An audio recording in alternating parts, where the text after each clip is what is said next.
इच्छा पूर्ण देने के लिए जो है दिया गया है। फिर इसके बाद इस प्रश्न में 2 खंड है, दोनों खंडों के सभी प्रश्नों का उत्तर देना आवश्यक है। खंड का देखेंगे, शिक्षा का उद्देश्य निबंध के लेखक है। 4 विकल्प आपको दिए गए हैं, भारतेंदु, हरिश्चंद्र, संपूर्णानंद, मोहन राकेश, रामकृष्ण दास। तो हमारा कौन सा होगा इसमें? संपूर्णानंद है। संपूर्णानंद जो शिक्षा का उद्देश्य निबंध के लेखक हैं। दूसरा, लल्लू लाल की रचना किसने की है? 4 विकल्प दिए, सुख सागर, प्रेम सागर, परीक्षा गुरु, रानी केतकी कहानी। इसमें भी दूसरा ऑप्शन है, प्रेम सागर ने जो लल्लू लाल की रचना की है। गा है, पर्दा कहानी के लेखक है Premchand. Option A. Option B Jaishankar. तीसरा अमरकांत। चौथा जो है यशपाल। तो यशपाल जो है सही विकल्प है आपका। आवारा मसीहा के रचनाकार हैं। इसमें भी 4 विकल्प दिए, विष्णु प्रभाकर, रामवृक्ष बेनीपुरी, राहुल संकृत्यायन और चौथा जो है रामजी राघव। तो विष्णु प्रभाकर जो है आवारा मसीहा के रचनाकार हैं। अब इस तरीके से आते हैं, बाण भट्ट की आत्मकथा के लेखक हैं। इसमें जो है हजारी प्रसाद है आपके। 4 इसमें भी ऑप्शन दिए गए हैं माफ। तो बाण भट्ट की आत्मकथा के लेखक कौन है? हजारी प्रसाद। एक आएगा, इनमें से आपको एक ना एक जरूर फंस जाएगा, आराम से फंसने की पूरी गारंटी दी गई है। प्रश्न 2, कामायनी की किस युग की रचना है? तो कामायनी किस युग की रचना है? यहाँ पे भी अच्छा, द्विवेदी युग, छायावादी युग, भारतेंदु युग या फिर प्रगतिवादी युग। तो छायावादी युग का जो है कामायनी युग की रचना जो है छायावादी युग की रचना है। खा निम्नलिखित कवियों में से कौन प्रगतिवादी युग का है? आप पहला ऑप्शन है अग्रदास, दूसरा तुलसीदास, तीसरा नंददास, चौथा रामधारी सिंह दिनकर। तो रामधारी सिंह दिनकर जो है प्रगतिवादी युग का जो कवि हैं। और तार सप्तक का प्रकाशन वर्ष पहला ऑप्शन है 1941 ईस्वी, दूसरा 1943 ईस्वी, तीसरा 1944 ईस्वी, चौथा 1947। इसमें आपका दूसरा जो है सही है। फिर आते हैं यहाँ, द्विवेदी युग की रचना नहीं है। त्रिप्रवास पहला ऑप्शन, दूसरा ऑप्शन साकेत, तीसरा भारत भारती, चौथा है कामायनी। द्विवेदी युग की रचना नहीं है त्रिप्रवास वास, बाकी ये तीनों जो है द्विवेदी युग की रचना है, साकेत, भारती या फिर तीनों में से कोई भी पूछ रहे द्विवेदी की रचना कौन है, तो तीन देख के पढ़ लीजिए आप, साकेत, भारत भारती, कामायनी जो है द्विवेदी युग की रचना है। और जो नहीं है वो है प्रिय प्रवास। अष्टछाप के कवियों का संबंध की भक्ति काल की जो है किसके साथ है? सर्वप्रथम यहाँ पे 4 दिए गए हैं ऑप्शन, राम भक्ति शाखा से, गणाश्री शाखा से, फिर प्रेमाश्री शाखा से, चौथा है कृष्ण भक्ति शाखा से। तो यहाँ पे चौथा है कृष्ण भक्ति शाखा से अष्टछाप के कवियों का संबंध है। फिर दिए गए गद्यांश आधारित निम्नलिखित प्रश्नों का उत्तर दीजिए।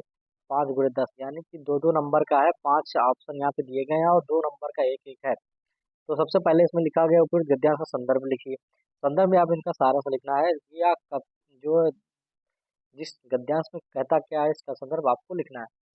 अब यहाँ पे देखना है, धरती वसुंधरा क्यों कहलाती है? तो धरती वसुंधरा क्या, पहला आप इसमें पढ़ेंगे, धरती माता की कौन सी अमूल्य निधि है, यानी कि जो धरती माता की अमूल्य निधियां भरी हैं उनके कारण वसुंधरा कहलाता है। बस इतना आपका ऑप्शन हो गया, 2 नंबर का मिल गया आपको। फिर आता है तीसरा, रेखांकित अंश की व्याख्या कीजिए। धरती माता की कोख में जो जो अमूल्य, अब आपको यहाँ पे दे दिया गया है वसुंधरा कहलाती है, उनसे कौन सा परिचित होना चाहेगा? तो इतना आपको क्या लिखना है, इसकी व्याख्या करना। व्याख्या करने का मतलब होता है इसको एक अच्छे से अच्छा रूप देके कि अर्थ सहित समझाना पड़ता है। तो उसी तरीके से आप धरती माता की ओर में जो अमूल्य नदियां भरी हैं जिनके कारण वह वसुंधरा कहलाती है, उससे कौन परिचित ना होगा? तो आपको यहाँ पे लिखना क्या है,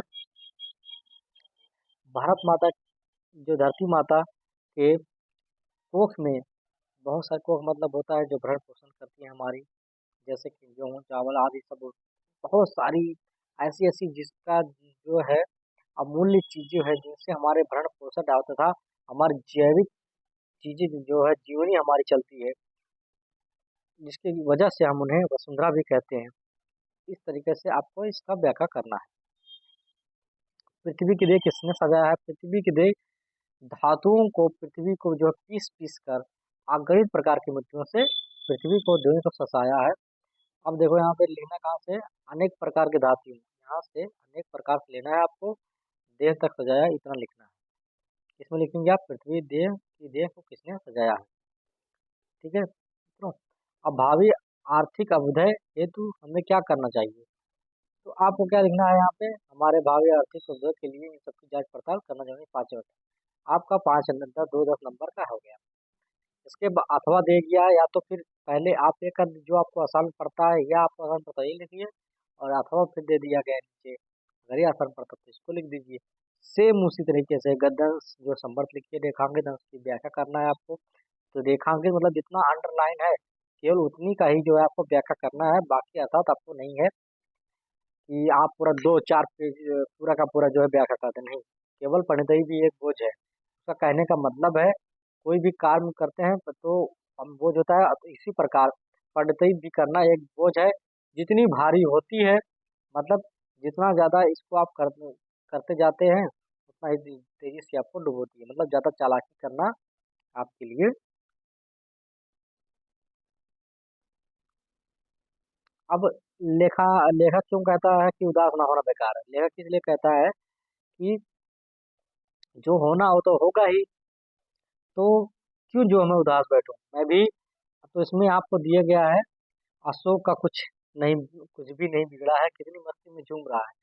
कालिदास इस इसका रस ले सके थे अपने ढंग से, मैं भी ले सकता हूँ अपने ढंग से, तो इतना आपको लिखना है। उदास होना बेकार, कारण बस वही है। गद्यांश का भाव स्पष्ट कीजिए। गद्यांश का स्पष्ट भाव ये कहता है कि अशोक का फूल उसी मस्ती में हंस रहा है, मतलब जो अशोक का फूल है उसी मस्ती में अपना हंस रहा है। अशोक पेड़ है, वो आप फूल जो है अपनी एकदम मदन में नाच रहा है। पुराने चित्र से देखने वाला उदास होता, वो अपने को पंडित समझता है। जो पुराने चित्रों से उसका वर्णन करता है उससे वो अपने आप को क्या समझता है, पंडित, यानी बहुत बड़ा अपने को ज्ञानी समझता है। तो इस प्रकार जो है ज्यादा किसी की भावना को रखना या फिर ज्यादा चिंतन या मुक्त करने से आपको क्या है, उदास हो जाएंगे। इससे अच्छा है कि आप जो है उदास ना होकर उसका पूर्ण आनंद लीजिए और मस्ती में झूमिए, क्योंकि उदास होना बेकार है। उदास होने से आपका बिगड़ा हुआ बनेगा तो है नहीं, जो हो चुका है उसे जाने दीजिए और अपने आप मस्ती में मस्त रहिए और अपनी जीवनी को जीते रहिए। तो अब आप भाव से यहाँ पे बोला, भाव बता दिया आपने, क्या बताना चाहते थे, भाव क्या क्या मतलब कहना क्या चाहता है उस भाव से, तो आपको भी भाव लिखना है इस पर। गद्यांश की भाषा शैली की विशेषताएं लिखिए।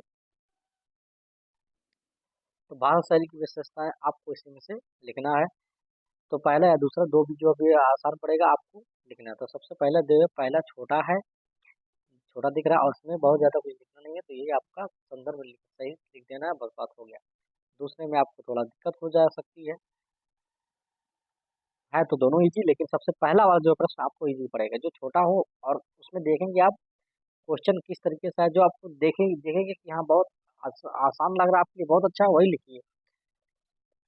फिर दिए गए पद्यांश पर आधारित निम्नलिखित प्रश्नों के उत्तर देना है।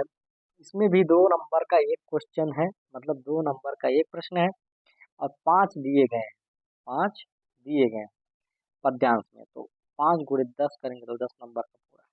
तो सबसे पहले आपको क्या करना है, कविता है 5 मिनट देना, केवल 5 मिनट, 5 मिनट में आपको एक अच्छे से इसको पढ़ना है, केवल पढ़ना है। फिर 2 मिनट देना है क्वेश्चन को कि क्वेश्चन पूछ क्या रहा है, तो क्वेश्चन को पढ़ेंगे। और फिर पद्यांश का संदर्भ लिखिए। संदर्भ आपको इसका लिखना है, जो ये पंक्तियां दी गई हो उनका। और फिर बोला है रेखांकित अंशों की व्याख्या कीजिए, मतलब जितना अंडरलाइन दिया है, मतलब जितना रेखा बनाया गया है जिस शब्दों के नीचे, उन्हीं को जो है केवल व्याख्या करना है। फिर करके पहाड़ सा पाप मौन रह जाऊं और राई भर दिया अनुपात ना करने पाऊं, पंक्ति में कौन सा अलंकार है? आप यहाँ पे अलंकार पूछा गया है, कौन सा अलंकार यहाँ पे है, वो आपको अलंकार यहाँ पे लिखना है। पद्यांश का भाव स्पष्ट कीजिए। अब पद्यांश का भाव स्पष्ट करने के लिए क्या कविता आपसे क्या कहना चाहती है उसका भाव आपको इस उत्तर में लिखना है। भाषा की विशेषताएं भी बतानी है आपको इसमें। आते हैं अब ये अथवा। फिर लज्जाशील प्रतीक महिला जो कहीं दृष्टि आए, अब उसमें पहला भी दी गया है, दूसरे में भी दिया है। अब वो इजी है आई, तो आपको अलंकार आना चाहिए। अलंकार आपको सब याद है, तो अलंकार भी आपको लिखने के लिए पूछ सकता है, पूछेगा ही। इसी तरीके से सेम आपका पेपर आने वाला है। पद्यांश का संदर्भ लिखिए। दो ऑप्शन दिया जाएगा, अथवा अथवा करके। दोनों में से एक आपको लिखना है। फिर आता है आपका जो है मेन प्रश्न 5 में आते हैं, जिसका का देखेंगे। निम्नलिखित में किसी एक लेखक का साहित्यिक परिचय देते हुए उनकी प्रमुख रचना लिखिए। तो सबसे पहले आपको आचार्य हजारी प्रसाद, अगर आपको याद है तो सबसे पहले आप क्या लिखेंगे, उनका जन्म लिखेंगे। क्या लिखेंगे?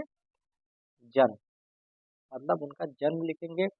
जीवनी लिखी जाएगी, फिर उनका साहित्यिक जीवन लिखा जाएगा। साहित्यिक जीवन लिखा जाएगा। साहित्यिक जीवन लिखने के बाद जो है आपको उनकी रचना लिखना है। रचना लिखना है, कौन कौन सी रचना है, फिर उसके आगे दो तीन शब्द रचना डाल के हेडिंग डाल देंगे रचना। जैसे कि उन्होंने रचना की कमायनी की, तो अगर मैं लिख दिया कमानी की उन्होंने रचना की है, तो कमायनी का आगे आपको उनका कमायनी क्या कहता है वो शब्द उसमें लिखना है। जितनी रचना है, अगर आपको जो जितनी रचना याद है उतना लिख देना है, मतलब 1 1.5 पेज तक। इसके बाद आपका 80 शब्द पूरा हो जाएगा। फिर इसी प्रकार आपका दिया निम्नलिखित में से किसी एक कवि का साहित्यिक परिचय देते हुए उनका प्रमुख कृतियों पर प्रकाश डालिए। फिर सेम वही ऐसा है, उनका जन्म लिखेंगे। जन्म उनका कहाँ हुआ था, क्या माता पिता है, कब से कब हुआ था। फिर उनका साहित्यिक जीवन, मतलब उनका पढ़ाई कौन कौन से में वो उन्होंने पढ़ाई किया है, फिर साहित्यिक जीवन कितना संघर्ष किया उन्होंने, ये सब लिखना है। इसके बाद उनकी जो है प्रमुख कृतियों पर प्रयोग, मतलब उनने जो जो कविताएं लिखी है उनका जो है आपको यहाँ पर फलाना जो जितना भी करता है वो सब लिखना है। 80 शब्द तक लिख देंगे। रामधारी सिंह दिनकर का आप याद होगा, जितने बच्चों को सब अपना लिखेंगे। फिर आता है यहाँ तो सब आपको नंबर ही नंबर, सब अब नंबर मिलना आपको यहाँ से स्टार्ट होगा। जितना आपने लिखा उतना नंबर आपको मिलेगा इसमें। बहादुर अथवा पंचकाइट कहानी के उद्देश्य का प्रकाश डालिए, बस पूरा भर दीजिए पेज। कितना पेज भरेंगे? गुरु यात्रा कहानी की किताब उसको अपने शब्दों में लिखिए, अपने शब्दों में लिखना है गुरु यात्रा, तो आप जितना चाहे 1 1.5 पेज लिख दीजिए। 5 नंबर आपका हो गया। सब पढ़ित खंड काव्य के आधार पर किसी एक प्रश्न का उत्तर दीजिए।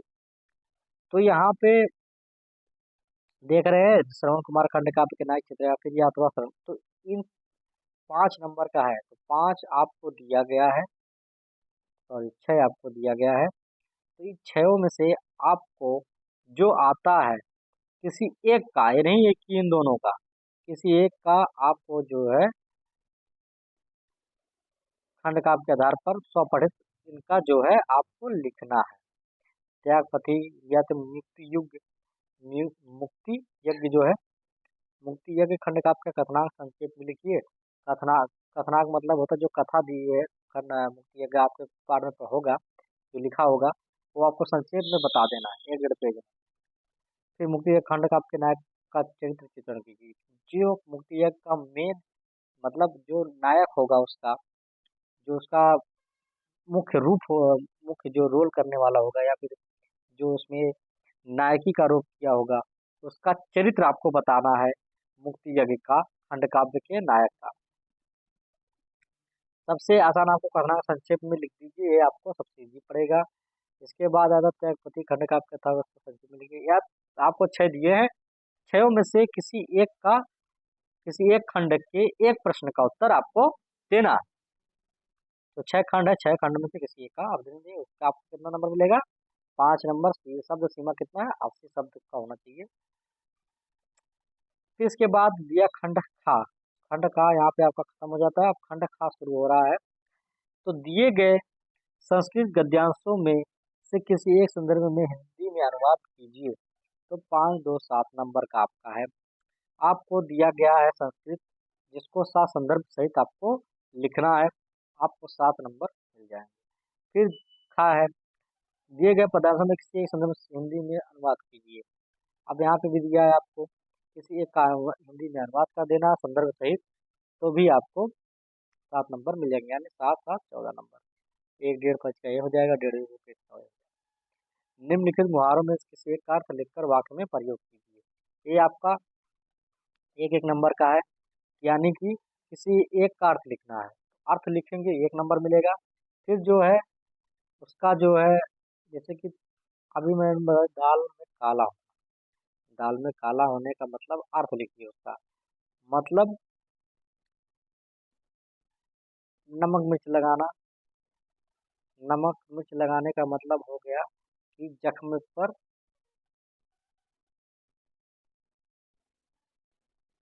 नमक मिर्च लगाना मतलब आपको घाव लगी और उससे मर्च निकला था।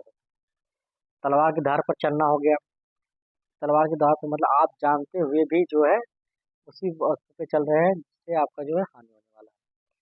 टका सा जवाब देना, तुरंत जवाब देना किसी व्यक्ति का। दाल में काला होना यानी कि शंका पैदा होना।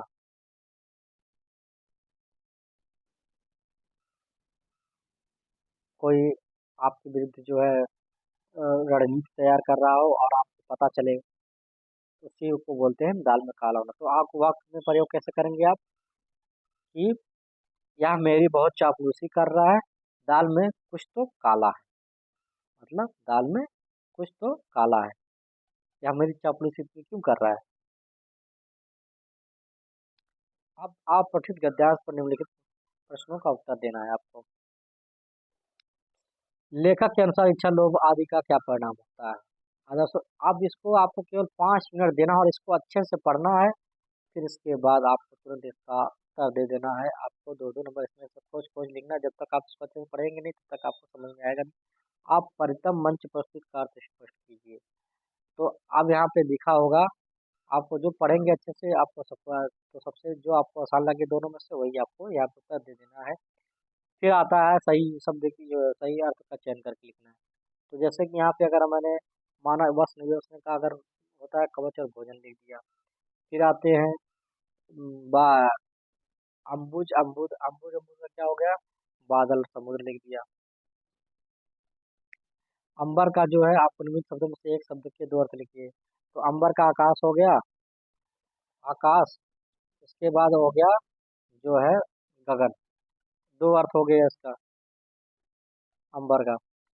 आप निम्नलिखित वाक्यांशों के लिए एक शब्द का चयन करके लिखिए जो आंखों के समान हो। प्रत्यक्ष क्या होगा, प्रत्यक्ष। आंखों के समान क्या होता है, प्रत्यक्ष। जानने की इच्छा रखने वाला क्या होगा, जिज्ञासु होगा। फिर इसके बाद मुझे तुम्हें दोगे, तुम तो कुर्सी पर बैठे हैं। एक गलत है, तो तुम तो कुर्सी पर बैठे हो, या सही होगा। इस सरोवर में अनेकों कमल खिले हैं। ये भी गलत है। इस सरोवर में अनेकों कमल खिलते हैं, ये आपको बताना है। तो हो गया। सम्मेलन में कवियत्री ने भाग लिया है। तो सम्मेलन में कवित्री ने भाग लिया। तो प्रश्न 12 का देखेंगे। वीर रस अथवा हास रस का स्थायी भाव के साथ उदाहरण अथवा परिभाषा लिखिए। तो वीर रस बहादुरी का और हास रस मतलब हंसी मजाक का जो होता है उसका भाव आपको परिभाषा उसको लिखना है, जो बहुत ही आसान होता है। लिख देंगे 2 नंबर आपको मिल जाएगा, एक एक नंबर है दोनों पे। फिर सलेस अथवा उत्प्रेक्षा अलंकार का लक्षण अथवा उदाहरण बताइए। ये दोनों अलंकार हैं, इन दोनों का जो है आपको लक्षण लिखना है, उदाहरण लिखना है। फिर दोहा अथवा सोरठा छंद का मात्रा सहित लक्षण तथा उदाहरण लिखिए। तो दोहा और अथवा सोटा का छंद का मात्रा सहित क्या लिखना है, लक्षण तथा उदाहरण लिखना है। इस पे 2 नंबर आपको मिल गया। फिर बैंक में खाता खोलने के लिए बैंक प्रबंधक को आवेदन प्रार्थना पत्र लिखना है। तो लिखेंगे सेवा में श्रीमान, सेवा में लिखेंगे। इसके बाद बैंक का नाम लिखेंगे, फिर प्रबंधक का पहले पहले लिखेंगे सेवा में, फिर वहाँ पे लिखेंगे मैनेजर, ठीक है, या फिर लिखेंगे प्रबंधक। क्या लिखेंगे, बैंक प्रबंधक। फिर जो भी बैंक होगा, यूनियन बैंक होगा, बैंक ऑफ बड़ौदा होगा, फिर उसके बाद उसके जिला का नाम, फिर जहाँ उसकी शाखा हो लिखेंगे, फिर पिन कोड डाल देंगे। फिर नीचे लिखेंगे महोदय आपसे विनम्र निवेदन है, मेरा खाता है फलाना फलाना ठिकाना ठिकाना इसमें है। आपको इसे पूरा लिख देना है, उसमें आपको 6 नंबर मिल जाएगा। या फिर शहर में फैली संक्रमण बीमारी की तरफ जिला अधिकारी का वर्क। तो सबसे पहले लिखेंगे इसका सेवा में लिख दिया। फिर यहाँ पे लिखेंगे, फिर क्या लिखेंगे, बैंक प्रबंधक, बैंक प्रबंधक यूनियन बैंक बसखारी अम्बेडकर नगर, कितना लिख दिए। फिर इसके बाद लिखेंगे ये महोदय, अगर महोदय या फिर महोदया। अगर लड़का है तो महोदय, लड़की तो महोदया हो गया। फिर इसके बाद मेरा नाम फलाना, मेरा नाम है, मेरा नाम, फिर अपना नाम पूरा लिखेंगे। फिर इसके बाद आप अपना उसके बाद विषय लिखेंगे। विषय क्या है, आपको बैंक खुलवाने हेतु प्रांता पर। विषय में क्या लिखेंगे आप, विषय, फिर विषय में लिखेंगे खाता खुलवाने हेतु प्रार्थना पत्र, खाता खुलवाने हेतु या फिर सेविंग खाता, बचत खाता खुलवाने हेतु प्रार्थना पत्र, या विषय में लिखेंगे। फिर लिखेंगे महोदय या फिर जो है महोदया, सेवा में आपसे निवेदन है कि मेरा खाता नाम प्रभा फला फला है। इसके बाद मैं आपके बैंक का एक जो है खाता खुलवाने के लिए आया हुआ हूँ, और फिर मुझे इसमें खाता खोलना है, एक लिख दीजिए। या फिर शहर में फैले संक्रमण बीमार जिलाधिकारी को ध्यान आकर्षित करने के लिए एक आवेदन पत्र, प्रार्थना पत्र लिखना है बस, आपको 6 नंबर मिल जाएंगे। निम्नलिखित विषयों में से किसी एक पर अपनी भाषा शैली में निबंध लिखिए। तो निबंध किस प्रकार से लिखेंगे, तो निबंध आपको देश में बेरोजगारी, ये तो बहुत आसान है। बेरोजगार तो बेरोजगारी, ये तो विद्यार्थियों के लिए बहुत ही अच्छा है, लेकिन सबसे अच्छा आपको पड़ेगा वृक्षारोपण का महत्व। वृक्षारोपण का महत्व क्या होता है ये आप सभी जानते हैं। जो है वृक्षारोपण का, उससे क्या होता है आपको पता है। वृक्षारोपण का मतलब होता है पेड़ पौधे लगाने का महत्व क्या होता है, मतलब उससे फायदा क्या होगा। अगर आप ढेर सारे पेड़ लगा रहे हैं तो उसका फायदा क्या मिलने वाला है। तो आपको बस वही उत्तर लिखना है, पेड़ लगाएंगे तो उसका महत्व पूछा है, वृक्षारोपण का महत्व पूछा है आपसे। देश में बेरोजगारी की समस्या है, तो इन पांचों में से किसी एक पर आपको निबंध लिखना है, और कम से कम 3-4 पेज का लिख दिए तो आपको 9 नंबर मिल गए। तो इसी के साथ हम विदा लेते हैं आप सभी से।